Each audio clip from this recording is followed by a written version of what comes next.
Tonight, when the sun goes down, you are going to do something your ancestors never did. You are going to pretend the night doesn't exist.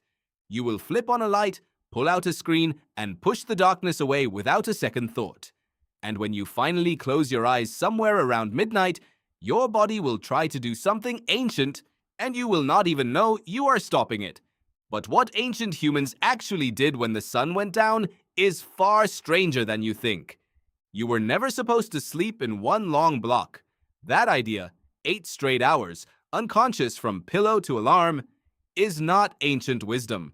It is an industrial invention. Historian Roger Ekirch spent 20 years collecting diaries, court records, and medical texts from the pre-industrial world. What he found changed everything sleep researchers thought they knew. For most of human history, people slept in 2 separate phases. They called it first sleep and second sleep. First sleep lasted roughly 4 hours. Then came a quiet period of wakefulness, 1 to 2 hours, in the middle of the night. Then second sleep carried people through to dawn. That middle hour was not insomnia. People lay still, thought slowly, talked softly to whoever was beside them. It was calm, almost meditative. Psychologist Greg Jacobs at the University of Massachusetts removed artificial light from participants' lives for several weeks. Without any instruction, the 2-phase pattern came back on its own.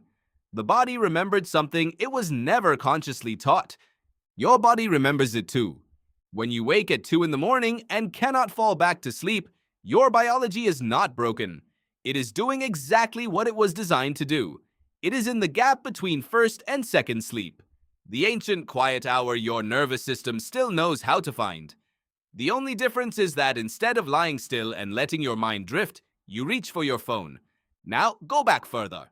Before beds, before walls. Ancient humans slept in groups. Cold was dangerous.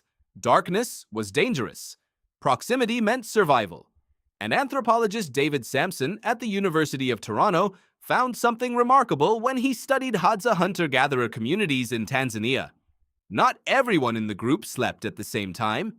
Because human beings have naturally varying sleep rhythms, there were almost always 1 or 2 people awake at any given hour of the night, not by assignment, but by biology. The group was never fully asleep all at once. Someone was always listening. You are not a broken sleeper if you are a night owl. You may simply be carrying a variation that kept your ancestors alive. Then there was the fire. Richard Wrangham at Harvard argues that fire did not just warm early humans, it created something entirely new. Unstructured time after dark. Before fire, the day ended at dusk.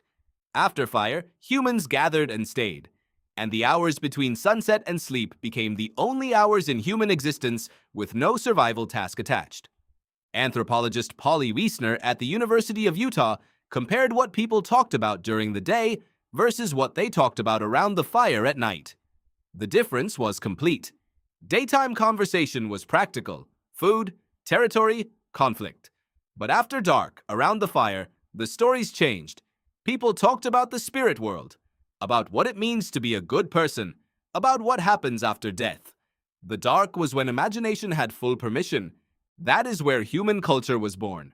Not in the daylight, around the fire, in the dark, in the stories that no one needed to survive, but everyone needed to be human. And then electricity arrived and abolished the night in 200 years. Sleep scientist Matthew Walker at the University of California, Berkeley, has documented what that abolition costs us. The blue light from your screen suppresses melatonin, the chemical signal your brain uses to prepare for sleep. Your immune system does its deepest repair work at night. Your brain clears metabolic waste during slow-wave sleep, including proteins linked to neurodegenerative disease.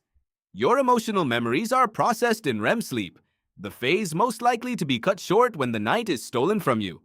The low anxiety with no clear source, the irritability that appears from nowhere, the feeling of being behind on something you cannot name.